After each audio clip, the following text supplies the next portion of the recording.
Hello from the Office of Career Services at Pitt-Greensburg. In this presentation, I'll share key tips to help you build and refine a strong resume at any stage of your career. Your resume is an evolving summary of your professional experience, skills, and accomplishments. So whether you're advancing in your field, changing careers, or exploring new opportunities, keeping it updated is essential. One of the most important strategies is tailoring your resume to each opportunity you seek. Use the job description to highlight relevant skills and experiences that align with what employers are seeking. Keep in mind, employers typically spend only about 7 seconds scanning a resume initially. Clear formatting, strong content, and error-free writing are critical to making a first impression positively. Also, keeping in mind AI technologies and how they may be utilized in the vetting process for resumes. So you'll want to be sure that your information is readable and accessible. You'll also want to be sure that your information is tailored to the specific job. And you'll also want to make sure that the keywords that are important to what it is that you have experienced and what it is that you are required to do in your next position stand out the most.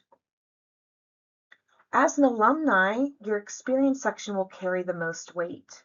So you'll focus on your accomplishments, quantify results when possible, and use strong action verbs. Consider adding sections such as leadership, volunteer work, or honors if they strengthen your profile. Any accomplishments that you have earned at your workplace or in your community should also be included.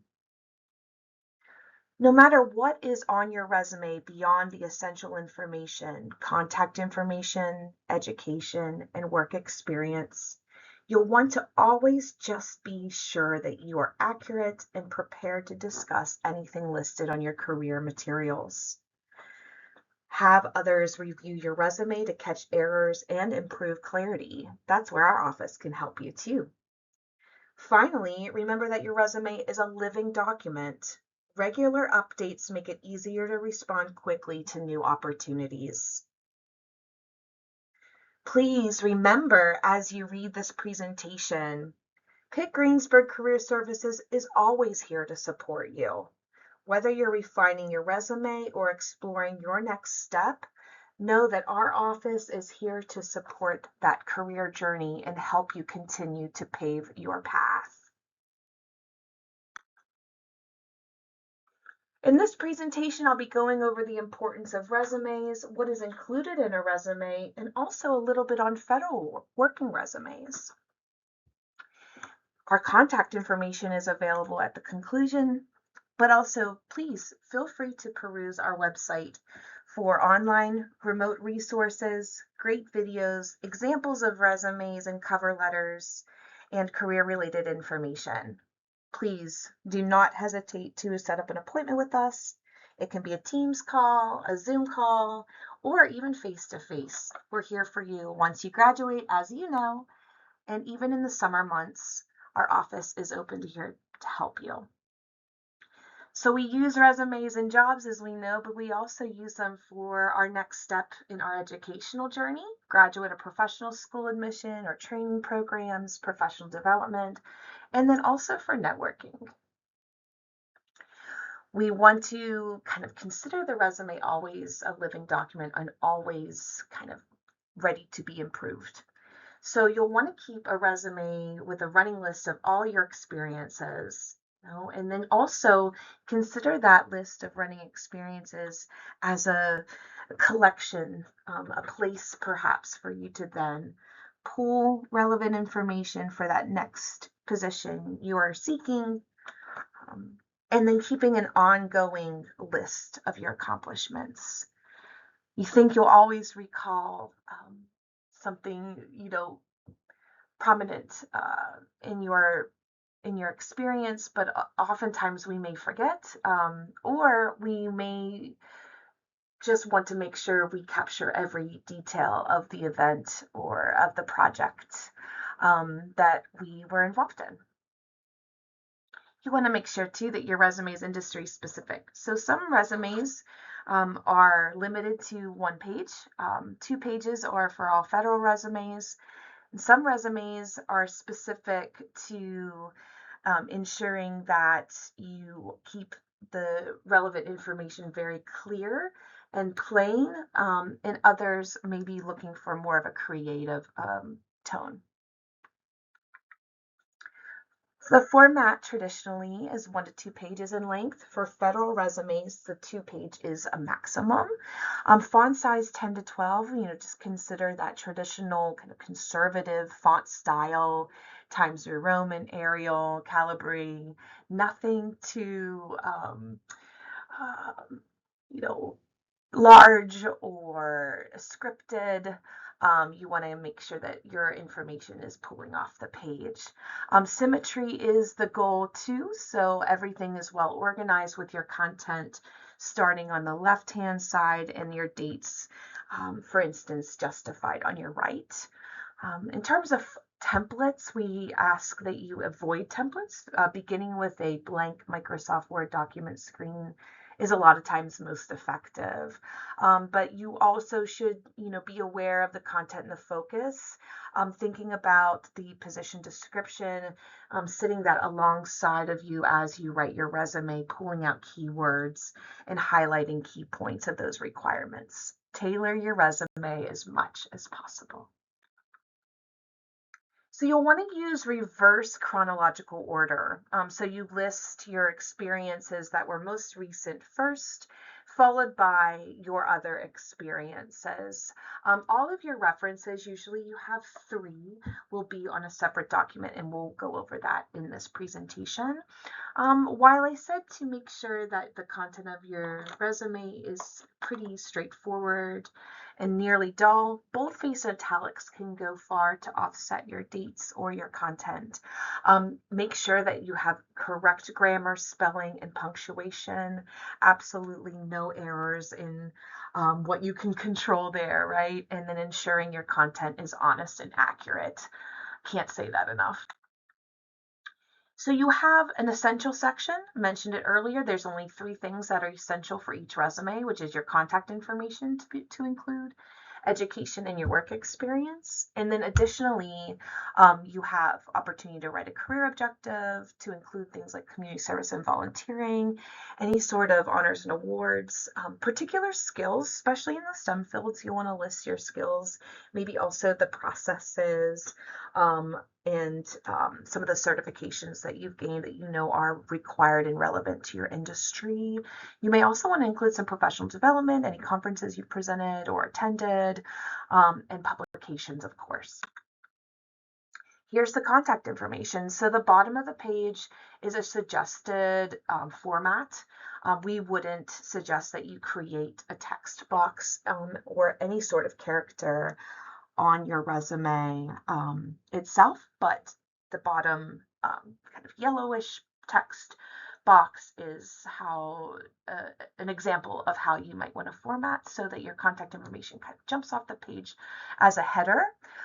These are the things that you need to include, and you can consider even including your LinkedIn address, as you can customize your URL. You also want to include your education. So your education can be listed below in the example in that yellow box. You'll also want to be sure that it includes the following things, although you don't necessarily need to list your relevant coursework or academic awards. You'll want to make sure your GPA is listed, especially if you're going to graduate school or taking, a next step in your training, or of course, if it's asking for that information from you.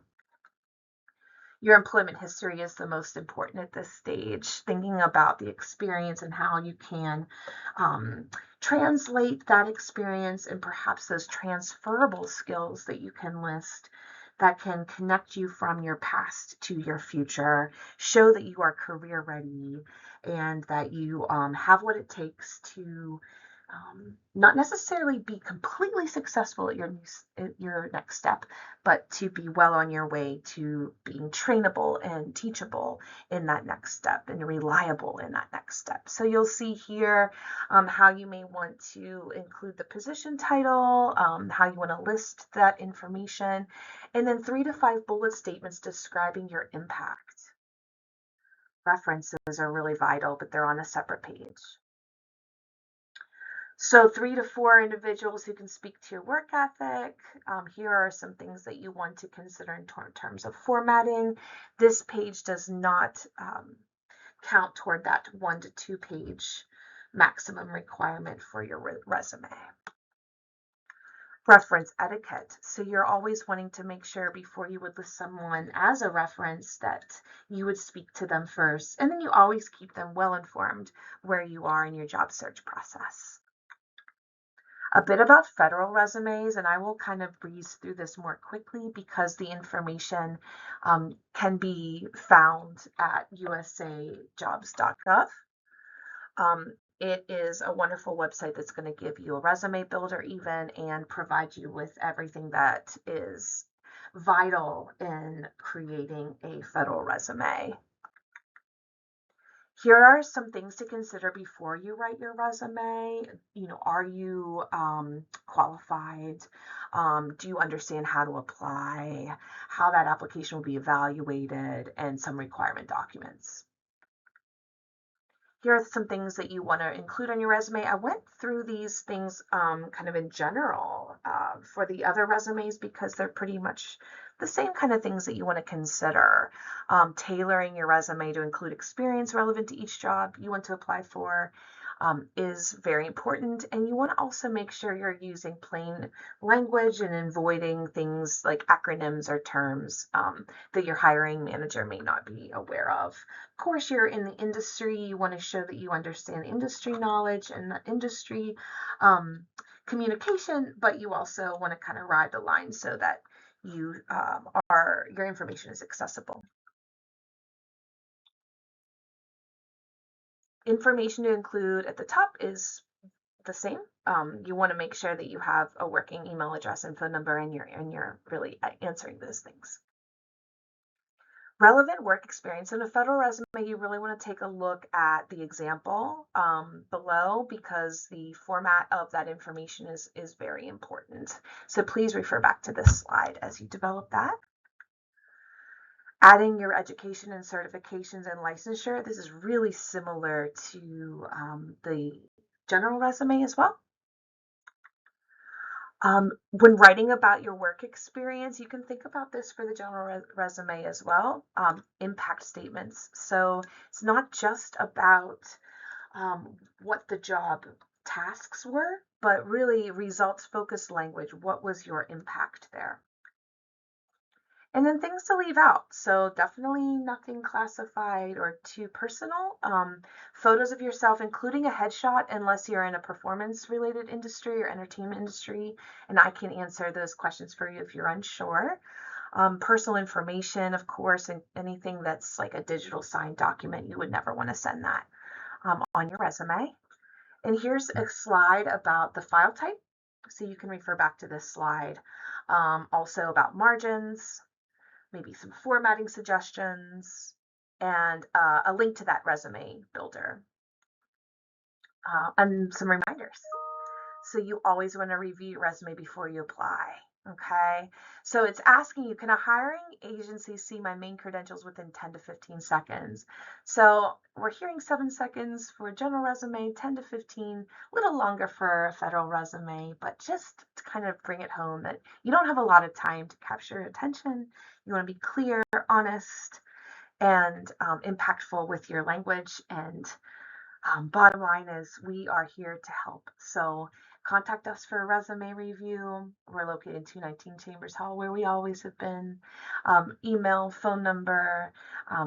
Please don't hesitate. We are happy and enthusiastic to help you with your next step. Thanks so much.